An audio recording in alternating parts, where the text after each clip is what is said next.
दिल्ली की हर खबर अपने मोबाइल पर पाने के लिए सब्सक्राइब कीजिए दिल्ली दस्तक न्यूज चैनल को और हर लेटेस्ट अपडेट के लिए बेल आइकन जरूर दबाएं। मोदी सरकार द्वारा पेश किए गए बजट को लेकर पूर्वी दिल्ली शहादरा के विश्वास नगर इलाके में भाजपा द्वारा इंटेलेक्चुअल्स मीट का आयोजन किया गया। इस अवसर पर भाजपा के दिल्ली प्रदेश अध्यक्ष आदेश गुप्ता ने केंद्र सरकार द्वारा पेश किए गए बजट को सर्वसमावेशी बजट बताया है और कहा है कि इसमें सभी वर्गों का ख्याल रखा गया है। इस मौके पर पूर्वी दिल्ली नगर निगम के महापौर निर्मल जैन, क्षेत्रीय पार्षद पूर्व महापौर अंजू कमलकांत के अलावा भाजपा के कई नेता कार्यकर्ता मौजूद रहे। इंटेलेक्चुअल्स मीट के दौरान भाजपा के कई नेता व कार्यकर्ताओं ने बजट को लेकर अपने विचार रखे और कहा कि मोदी सरकार द्वारा पेश किए गए बजट आम जनता को लाभ पहुंचाने वाला है। दिल्ली प्रदेश अध्यक्ष ने कहा कि केंद्र सरकार ने देश के सभी वर्गों का ख्याल रखते हुए बजट बनाया है जो सर्वसमावेशी बजट है। लगातार पेट्रोलियम पदार्थ की बढ़ती कीमतों को लेकर प्रदेश अध्यक्ष ने कहा कि पेट्रोलियम पदार्थ की बढ़ना और घटना अंतर्राष्ट्रीय बाजार पर निर्भर करती है। आइए सुनते हैं कि भाजपा प्रदेश अध्यक्ष आदेश गुप्ता मोदी सरकार द्वारा पेश किए गए बजट और पेट्रोलियम पदार्थ की आसमान छूते कीमतों को लेकर क्या बोले। हमारे प्रधानमंत्री जी के नेतृत्व में एक सर्वसमावेशी बजट प्रस्तुत हुआ है जो देश को आत्मनिर्भर बनाने का बजट है और इस बजट के माध्यम से भारत के युवा जॉब देने वाले बनेंगे, जॉब लेने वाले नहीं बल्कि जॉब देने वाले। और चाहे वो महिलाओं के विकास की बात हो, उनके उत्थान की बात हो, किसानों के उत्थान की बात हो, समाज के पिछड़े वर्गों के उत्थान की बात भी इस बजट में है।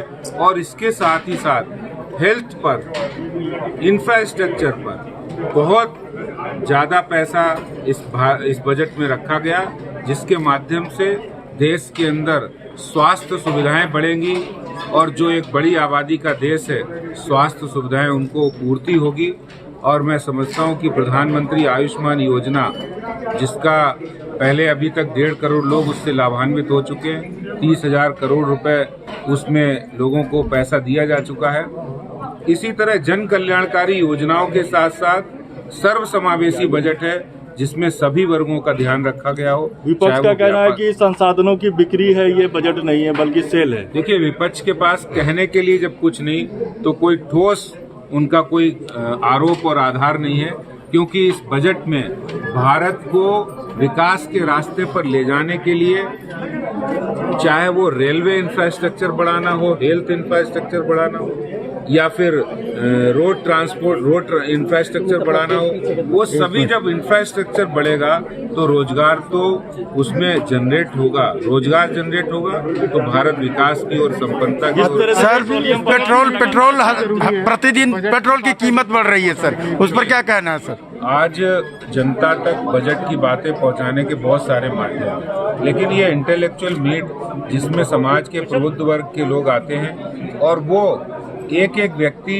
के पीछे हजारों लोग होते हैं और वो जब बजट की प्रमुख बातें हैं कि बजट जिन 6 विशेषताओं पर टिका हुआ है उनमें ease of living, ease of doing business, health infrastructure हो या इनोवेशन रिसर्च हो, न्यू एजुकेशन पॉलिसी हो, इन सब बातों को लेकर भारत में इस बजट में बहुत ध्यान रखा गया है जिसका आज हर नागरिक स्वागत कर रहा है और इससे भारत को आत्मनिर्भर भारत बनाने में बहुत बड़ी मदद मिलेगी। जिस तरह से पेट्रोलियम पदार्थ की कीमतें बढ़ रही है उस पर क्या कहना है सर आपको?